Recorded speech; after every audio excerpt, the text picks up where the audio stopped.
wiring.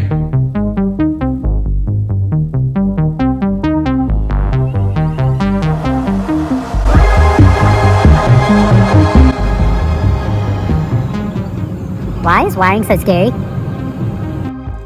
Welcome to Brothers Custom Builds. In today's episode, we're going to be talking about wiring. And to be honest, I'm totally faking this excitement. Wiring is not something that excites me. For some people, it's scary. For most, it's daunting. It's just one of those things that is kind of confusing to a lot of people. I've been fortunate enough to wire a couple dozen race cars from scratch, and so I've learned some things along the way, and I hope to share those with you here.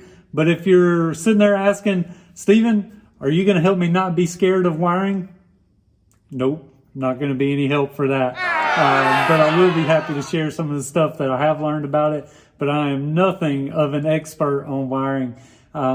But here's the thing.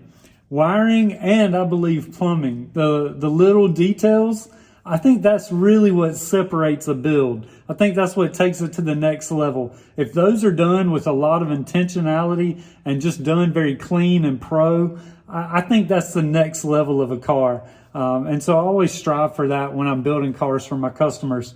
And so today, I'm going to share a little bit with you about what I do in the plan, how I put it together, and actually how I wire the vehicle. So don't hesitate to comment. If you got any questions, I'll help you the best I can, or even maybe my help will be directing you to somebody that knows more than I do about it. But just want to take you along on what I'm doing wiring this Fairlane. So let's get to it. The first thing we're going to do is we're going to make a map. I think that's the key to starting these things, making a map of knowing your plan, where you're going to start, where you're going to go, the items you have that need wiring going to it. So let's get to that first.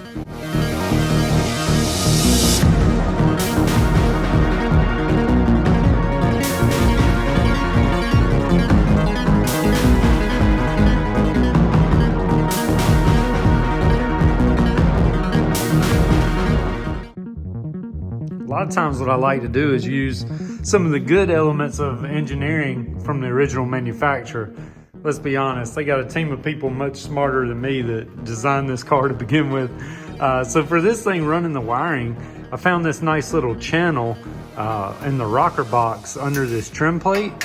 So you move that out of the way, runs all the way back over the wheel well, comes up front, and then we'll run here into the A pillar right here where we'll be having the fuse box and everything anyway. So it's going to work out nice. I'm going to route all the wiring through those channels on both sides.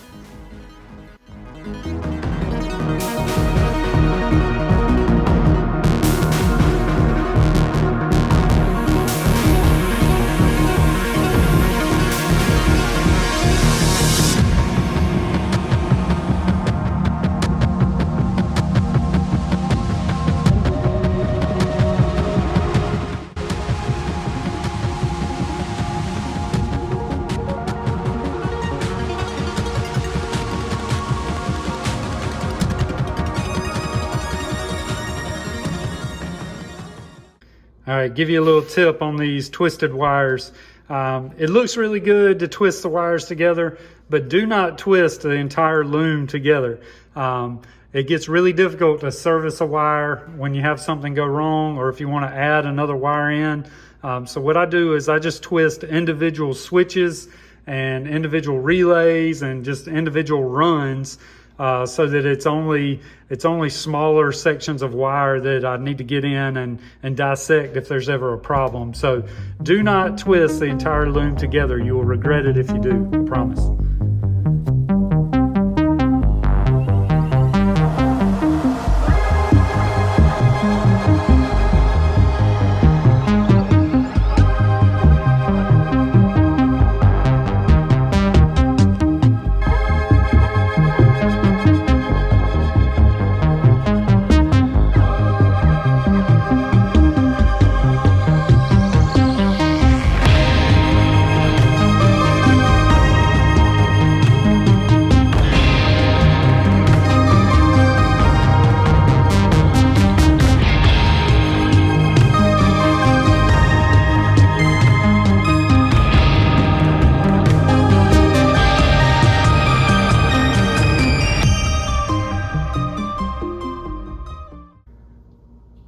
don't know if you remember in episode 6 of this build where I boasted saying, we won't need these interior panels anymore, just throw them up in storage.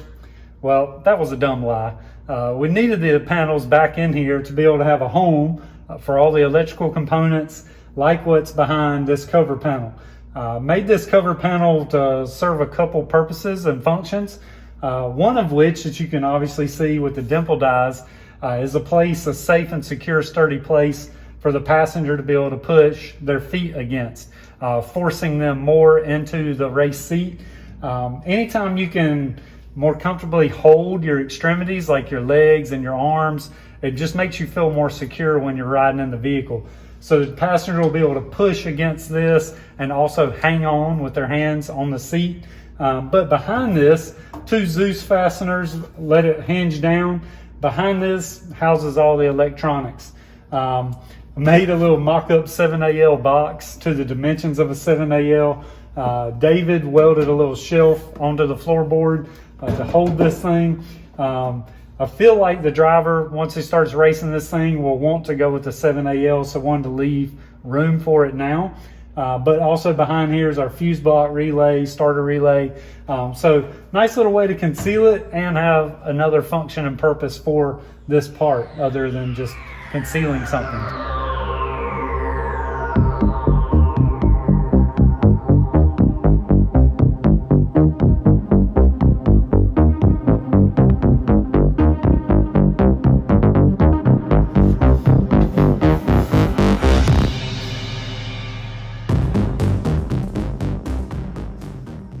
Well, paper template fits nice. Let's see if we can make the metal one fit. Gave this switch housing kind of the same treatment as I did the shifter boot housing. So that way both sides will have some of the same character. But now it's a matter of trying to get this thing shaped to fit. It's not going to be that easy.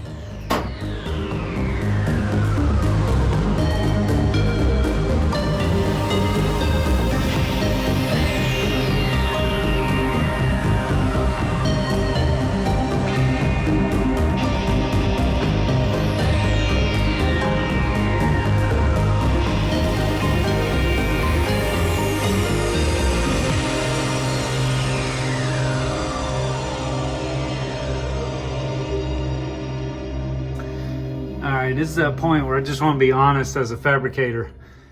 Get to a point where I'm not even sure if I'm going to like this thing, how it's going to look.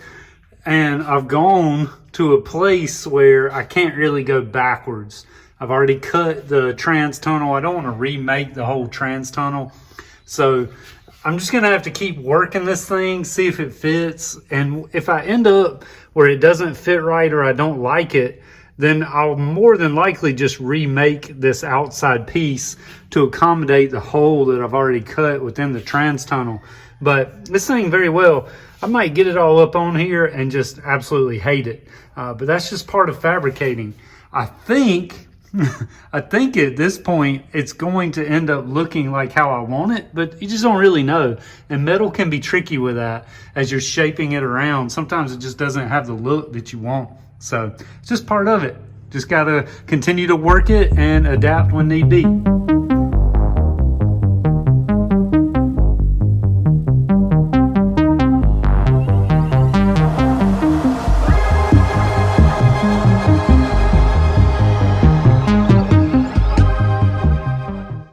Sitting here in the driver's seat, you can see I've made the switch panel in between the driver and passenger seats. It's real easy to reach this from sitting in the seat and being strapped in.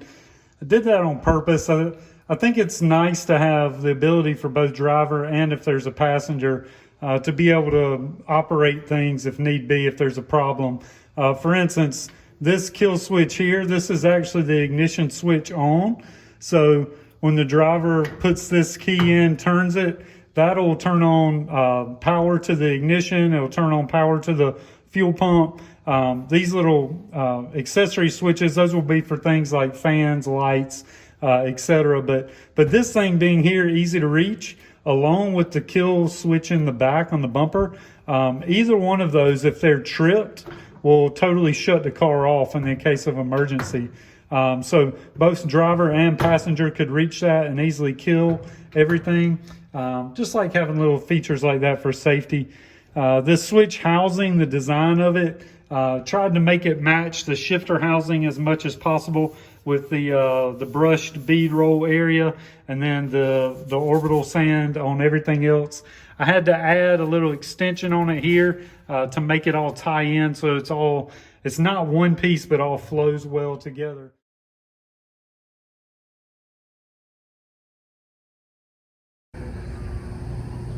Wouldn't be shocked if I got arrested out here doing this.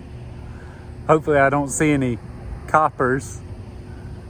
If I did, they would probably say, "What's that guy doing out there?" He might be amped up on something.